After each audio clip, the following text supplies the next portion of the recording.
Hey everybody, Rob Berger here. Welcome back to the Financial Freedom Show. Today we're going to talk about how you can, once and for all, finally get out of debt. You cannot have financial freedom when you're drowning in debt, and I can tell you that from firsthand experience. So I'm going to walk through in today's video the exact 7 steps that I took to get out of debt. And we're talking I hate to say this, we're talking hundreds of thousands of dollars in debt. It wasn't like I had, a $2,000 credit card. I had student loans. My wife had student loans. We had car loans, and we had a pretty massive home equity line of credit. All of that was in addition to our mortgage. And so here's the deal. One day, I was in our basement and I was listening to the Dave Ramsey show. And I don't really listen to the Dave Ramsey show that often. But if you've listened to his show, you know that folks, call in and they scream or yell that they're debt free. And it was like one after another. And I was like, I got tired of hearing it. It's like, I want to be that person. No, I've never called into the Dave Ramsey show, but I wanted to be debt free. And in fact, let me show you this. You probably can't read it. I'll read it to you. This is a note that I wrote to myself that day. I mean, I'm listening to the Dave Ramsey show. I'm sick of all the debt we're in. I'm hearing all these people calling and screaming that they're debt free. So here's what I wrote: June 15th, 2005. I even put the time. It was 6:31 p.m. And I said, I will be totally debt free by June 15th, 2012. I gave myself 7 years, and I even underlined totally because in my mind, I included the mortgage. And guess what? We failed, right? June 15th, 2012, we weren't totally debt free, but we were on our way, and a couple of years later, we were totally debt-free, and then at least all the debts except our mortgage, and then eventually we were even free of our mortgage. So I'm going to walk through today the exact 7 steps that I used to accomplish that. Now, I want to be kind of upfront about this. First of all, this video is for people that are serious about getting out of debt. You're willing to do everything you can, as long as it's legal and moral, to get out of debt. If you're kind of just, maybe kind of, sort of, if you're wishy-washy about it, frankly, you might as well just stop watching the video. This is not for you. This is about people who, like me in June of 2005, had had enough and I wanted to get out of debt. That's the first thing I want to tell you before we get to the 7 steps. The second thing is sort of a mental model that I want you to keep in mind. I call it the what if. When we're presented with ideas to accomplish something, particularly in the world of finance, immediately we can come up with, if you're like me, a dozen reasons why it won't work. That won't work because of this reason or that reason. And what I want to encourage you to do as we go through the 7 steps is to at least keep an open mind and ask, okay, yeah, it seems impossible for me to sell my car, but what if I did? Now, as you do that, you may conclude after you've given it a lot of thought and walked through these what if questions, yeah, I can't sell my car. That's not a good decision, but you shouldn't immediately object to it. Keep an open mind. Ask, what if? Well, what if I did that? Well, these 3 problems would be created. All right, well, how might I solve those problems? Keep an open mind as we go through the 7 steps. So with that, let's get started. And the first one may be the most obvious, but it's one that I see skipped over a lot, and that is you got to say no to any new debt. If we go back to June 2005, I'd made this commitment, I'd written it down, and wouldn't you know, we're out shopping for some furniture, and what do they offer us but 0% financing for 12 months? And at first I thought, well, that makes sense. I can keep the money in a savings account, earn a little bit of interest. It won't cost me anything. I started to justify the new debt. And then I remembered my commitment that I had written down. I said, I'm not going to go into more debt, even if it seems like a good deal. One of the reasons was that I was afraid it would cause us to spend more on furniture than we otherwise would. When you've got to actually take the money out of the bank, out of the checking account or out of the savings account and spend it, it hurts. It hurts a lot. And it affects how you spend your money. So step 1 is you've got to say no to any and all new debt. Now, that may mean you have to take some radical steps. Maybe you have to cut up your credit cards. I'm not sure I'd close the accounts necessarily. That could hurt your credit score. But you may need to cut them up so that you don't use them, or at least put them away so you're not carrying them around and can be tempted to use them. The other thing you've got to do is understand where your money is going. Now, they call that budgeting, and a lot of people don't like that word. That's fine. Call it whatever you want. Call it your debt freedom spreadsheet or something a little more positive. But you have to understand where your money is going. There are plenty of free tools you can use to do that. Mint.com is one, Personal Capital is another. Even just use a spreadsheet. What I wouldn't do is pay for any tools right now. There are some good paid tools out there. YNAB, You Need a Budget, is one. I use Tiller Money. I think it's an excellent tool, but remember, we're getting radical about getting out of debt. And as you'll see, we need every dime we can muster to put towards our debt. So use a free tool. Just use a piece of paper and a pencil or a spreadsheet if need be. But you need to have an understanding of where your money's going. And we'll come back to why that's important in just a minute. Now, that's step one, no new debt. Step two, pretty straightforward, but you need to understand the debt that you have. I've talked to a lot of people and I'll ask them, what's the interest rate on that debt you have? And they don't know. And I'll ask them, well, what's the balance on it? How much do you still owe? And they're not sure about that either. So you want to take out a piece of paper or a spreadsheet and you want to write down every single debt that you have. And you want to just record a couple of things. You want to know who you owe. You want to know what the balance is. What's the outstanding balance? If you wanted to pay it in full today, how much would you have to pay? You want to know the interest rate. It's very important. We'll come back to why in a minute. And then you'll want to know your minimum monthly payment. And for that one, in addition to knowing the minimum monthly payment for each of your debts, I want you to add up the minimum monthly payment as well, the total. So how much do you absolutely have to pay each and every month just to make the minimum payment? So that's step two. We've really got to, as painful as it may be to look at all this stuff, we've got to know our debts. We've got to know them well. This information will be used as we go through the remaining steps. And in fact, it starts with step three. And this is where we need to remember that what if strategy I talked about. And that is get rid of any debts that we can. And oftentimes that is from selling something associated with the debt. The most frequent common example of that is a car. And again, this is where a lot of objections can be raised. And I get that. But we need to ask if you owe, say, 20 grand on a car and you're trying to get out of debt and you've got credit card debt and medical debt and other things as well, you can put a serious dent in your debt by selling that car. Now, there are plenty of objections. One might be that you're underwater. You owe more on the car than it's worth. So if you sold it, you'd actually have to borrow money, potentially, to make up the difference. And then there's the question of how you're going to get back and forth to work or to the store. But what you may be able to do is just buy a junker, something that runs, that costs a couple grand, and can meet your needs for now. And yes, you may have to borrow money to make up the difference between what you owe and the value of the car. But the end result could be taking, say, a $20,000 debt and reducing it to $3,000 or $4,000 or $5,000. It's at least worth considering. The other thing you might consider is if you've bought things recently that can still be returned and the charges removed from your credit card, you need to consider doing it. Again, we're trying to get radical about our debt, and we want to get rid of as much of it as we can right up front. In our case, we had a car we didn't owe anything on, but we didn't need it. I loved that car, I have to be honest with you. It was an Acura. It was back in early 2000s. I loved that car, but you know what? I didn't love it as much as our debt, getting rid of our debt.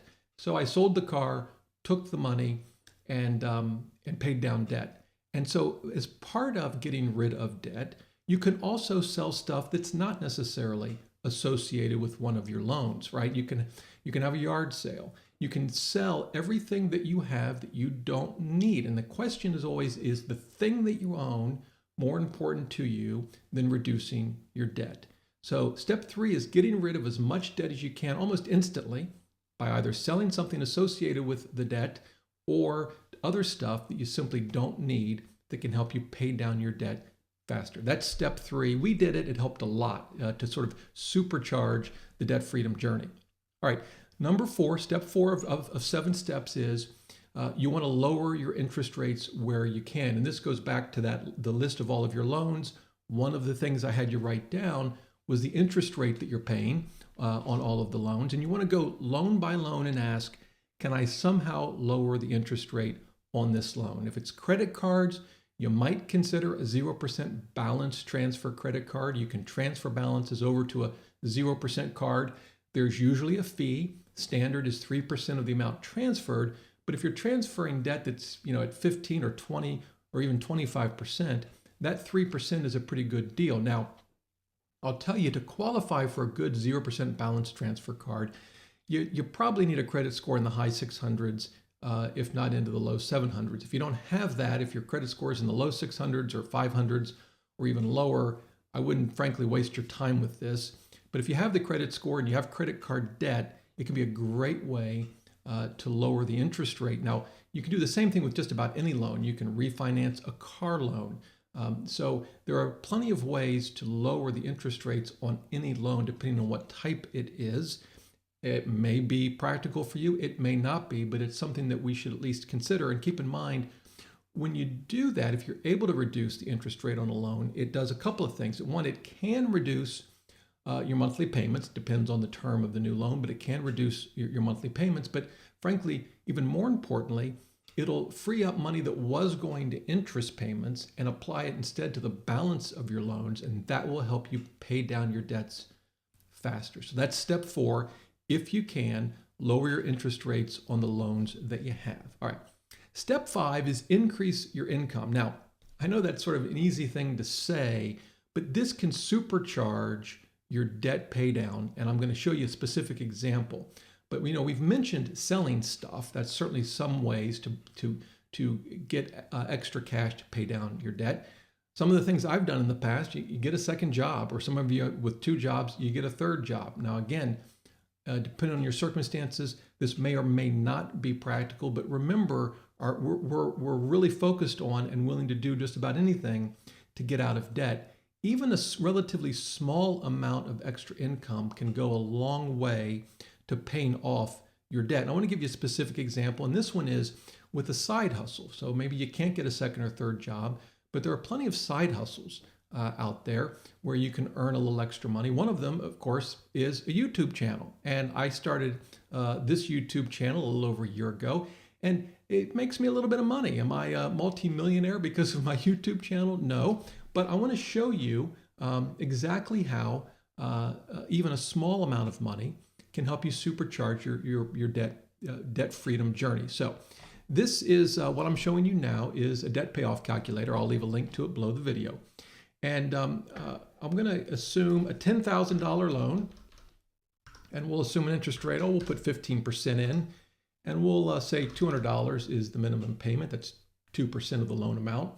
And with those assumptions, you can see here, it's going to take us about 6.5 years to pay off the debt. And it's going to cost us about $5,800 in interest. Well, using my YouTube example, last month, I made about $400 in advertising revenue from my channel. Again, I'm not a multimillionaire from YouTube. It's not enough money to retire and kick back for the rest of my life, but it's $400 and I'll take it. Well, if we used that money to add to our debt repayment, what impact would it have? Now remember, without it, 6.5 years and just under $5,800 in interest to pay off a $10,000 debt. If we add the $400 a month in extra payments, look at that, it drops to just 1.5 years, and the total interest drops from $6,000 to under $1,300. The real key takeaway is that adding even relatively small amounts of money to what you're paying off on your debts each month will significantly decrease both the time it takes you to get out of debt and the interest that you pay. Now, for you, it may not be $400, it may be $50, it may be, for some of you, more. But if you can generate that extra income, whether it's from a side hustle, a second job, selling stuff, whatever you can do, apply it to your debt, it's going to significantly speed up your journey to getting out of debt. I can tell you what I did back in 2005, actually 2 years later, was I started a personal finance blog. And trust me, to begin with, it made almost nothing. I mean, I think the first 6 months working night and day on it, I made $100 total. That's not per month. That was for 6 months. But over time, it started to make a little bit more money and a little bit more, and I was able to apply that money to our debt, and the result was exactly what I just showed you in the calculator. It supercharged our journey to debt freedom. All right, we got two more to go. These are both critical. Number 6 is reduce your expenses. Now, I know that's sort of an easy thing to say, but I want to give you a specific strategy. We all know we can reduce our expenses by, not eating out as much, not, spending as much money on clothing or gadgets or taking as expensive vacations. If you even take a vacation, you don't need, a YouTube video to tell you that. But what I came up with when I was trying to get out of debt was, are there ways that I can reduce our expenses without actually sacrificing our lifestyle? We can certainly save money by changing our lifestyle, but are there ways to save money without changing our lifestyle? I ended up calling these painless ways to save money, and it actually led to something that I call the money audit. And it's really simple. What we do is we go through all of our monthly bills. So this isn't, shopping for groceries or clothes, but the actual monthly bills. So this would include gym memberships, all our streaming services, any insurance that we have, of course, rent and mortgage, all of the loan payments. But list all of our monthly bills, and I go down through them one by one by one, and I ask basically 2 questions. Do I need it? If we have 5 streaming services, can I get rid of 3 or 4 or 5 of them? Do I really need all of them? Do I really need that gym membership? Now, again, this is where you need to ask that what if. What if I got rid of these things? How much would it really impact my life? You very well may choose to keep some or all of them. That's fine, but you should at least ask the question through each monthly bill, do I really need this? Is it as important to me as getting out of debt? You have to make that decision for yourself. I can't make it, but that's exactly what we did. And what we found was when we got rid of some of those bills that we thought might be painful, we thought they might have a big impact on our lifestyle, turns out they really didn't. Some of them had absolutely no impact at all. For example, we lowered our car insurance by increasing our deductible. You may shop for car insurance with different carriers and reduce what you're paying. That's a perfect example of saving money with absolutely no change to the way you're living. Now, what's really critical about this is when you are able to save money by going through this money audit that I've described, you absolutely need to put it towards your debt. Again, it could be because you get rid of things you don't need, like maybe your 5th streaming service, or you save money on something you need, like getting a better deal on car insurance. Whatever your approaches are, make sure you take what you save, add it to the total that you're putting towards all of your debt, and keep making those payments every single month. If you just save the money and forget about it, you're going to end up spending it on something else. All right. Our 7th and final step is really, really critical, and it's that you need to use the debt snowball method. So what is that? So the idea is when you add up all your monthly minimum payments, whatever that totals, plus all of the extra money you're putting towards your debt, whatever that is, you're going to continue to put that amount of money towards all of your debt until you're completely debt-free. Now, what does that mean? Well, keep in mind that over time, if you have more than one debt, one of them over time is going to get paid off. And when that happens, your total minimum monthly payments, of course, are going to go down because the debt you just paid off, you no longer have a minimum monthly payment. With the debt snowball method, though, you're not going to reduce what you're paying on your other debts by that minimum monthly payment you no longer owe. You're simply going to take whatever that was and apply it to one of your existing debts.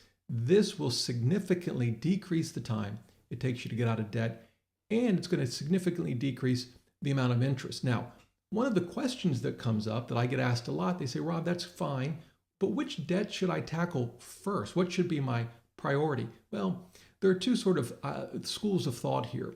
One of them is focus on the debt with the smallest balance. That's sort of the Dave Ramsey approach.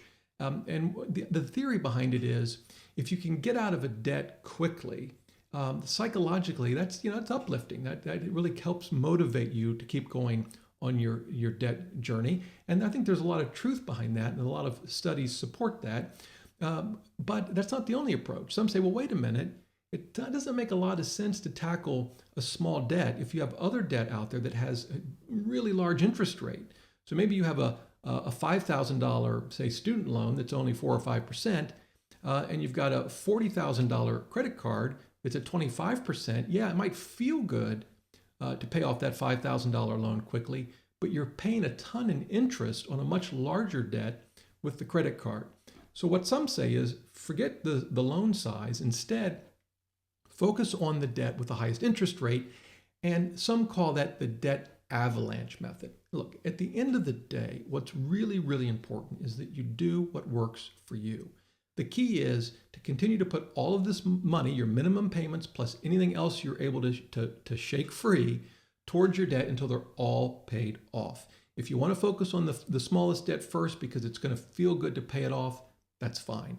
If you want to focus on the debt with the highest interest rate because you want to reduce your interest payments, that's great too. The real key is to, one, do what works best for you, and two, understand the consequences, the ramifications of your decision. And you do that, again, going all the way back to the start of this video, by understanding all the debts that you have and the interest rates that they charge. The real key is not which one you pay off first per se, but that you take all of the money you can towards your debt and continue to put that same amount towards all of your debt until you're totally debt-free.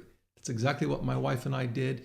Did we meet our June 15th, 2012 goal? No, we didn't. It took us a couple of years longer, but I got to tell you, it's a great feeling when you're finally debt-free.